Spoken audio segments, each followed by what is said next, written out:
بسم اللہ الرحمن الرحیم۔ سید علی مظفر آکاش آپ سے مخاطب ہے، اور آج ہم بلند ترین پہاڑیوں برفانی علاقوں میں آئے ہوں، اور آپ کے لیے ایک ٹاپک جو بہت ہی امپورٹنٹ ہے اور کئی دفعہ کا ذکر بھی اپنے مختلف لیکچرز میں کر چکا ہوں، وہ ہے تجزیہ یعنی انالائسس۔ کہ جب بھی کوئی کام کریں اس سے پہلے اس کو انالائز ضرور کریں، تجزیہ کر کے، یعنی تجزیہ سے لفظ نکلا ہے جز سے، اور اس کا مطلب ہے ٹکڑے ٹکڑے کرنا۔ جب آپ کسی چیز کو ٹکڑے ٹکڑے کر کے مختلف پارٹس میں، کمپوننٹس میں بانٹتے ہیں اور ہر کمپوننٹ کو پھر سمجھتے ہیں، تو ان سے آپ کو ایک نیا فارمولہ، ایک نئی سوچ، ایک نیا خیال، ایک نئی تحقیق سامنے آتی ہے، جو کہ انسان کے اندر اللہ نے جستجو اور تحقیق کا جو جذبہ رکھا ہے، جب ان دو پتھروں کو رگڑتا ہے آپس میں، تو علم کے نئے جواہر، نئے موتی سامنے آتے ہیں۔ اور آپ نے دیکھا ہوگا کہ ہر شے، ہر چیز اکیلی نہیں ہے، وہ مل جل کے بنی ہے، لیکن جب اس کے پہلوؤں کو سمجھنا چاہیے تو ہم اس کے کمپوننٹس کو سمجھتے ہیں۔ جب ہم ایسا کرتے ہیں تو ہمارے پاس بہت سارا نیا علم سامنے آتا ہے، جو کبھی کبھی ایسا بھی ہوتا ہے کہ جو پہلے قوانین بنے ہیں ان کے ہٹ کر ایک نئی چیز سامنے آتی ہے جو تحقیق بہت کام آتی ہے۔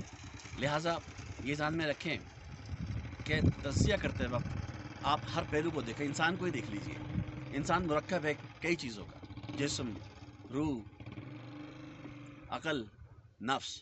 اور جسم کی بات کریں تو پھر جسم خود مرکب ہے آگ، ہوا، پانی، مٹی کا۔ پھر دیکھیں تو پھر آگ، ہوا، مٹی، الگ الگ پانی، یہ سب مرکب ہے کسی نہ کسی عنصر کے۔ پھر وہ اس میں ایٹم ہے، اور ایٹم میں پھر الیکٹران ہے، اور اب تک تحقیق ہو ہی جا رہی ہے، اور نئی سے نئی بات سامنے آ رہی ہے۔ اس سے فائدہ یہ ہو رہا ہے کہ نئے خواص، نئے خوبیاں، خامیاں سامنے آتی ہیں، اور انسان زندگی کو آسان بنانے کے لیے ایک نئی چیز لے کے آتا ہے، اور اس کا معاشرے کو، دنیا میں کام آتا ہے۔ تو کوشش کریں اپنی زندگی میں کہ ہر شخص کو احساس کمی ہے یارو، ہر شخص کو احساس کمی ہے یارو، ہم جز ہیں، ہمیں کل سے جڑنا ہوگا۔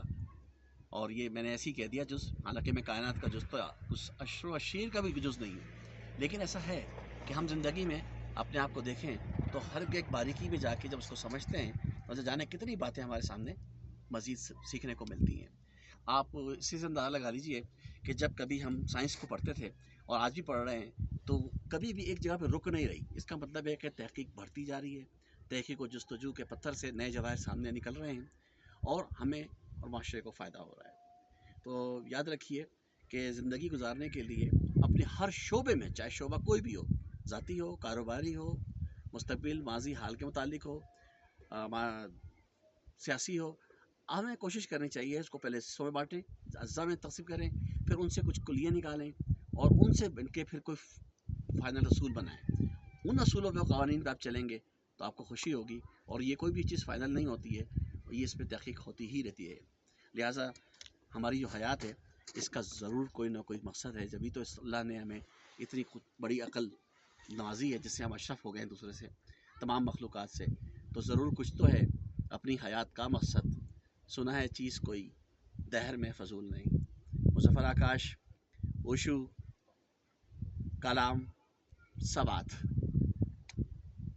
السلام، زندگی بخیر۔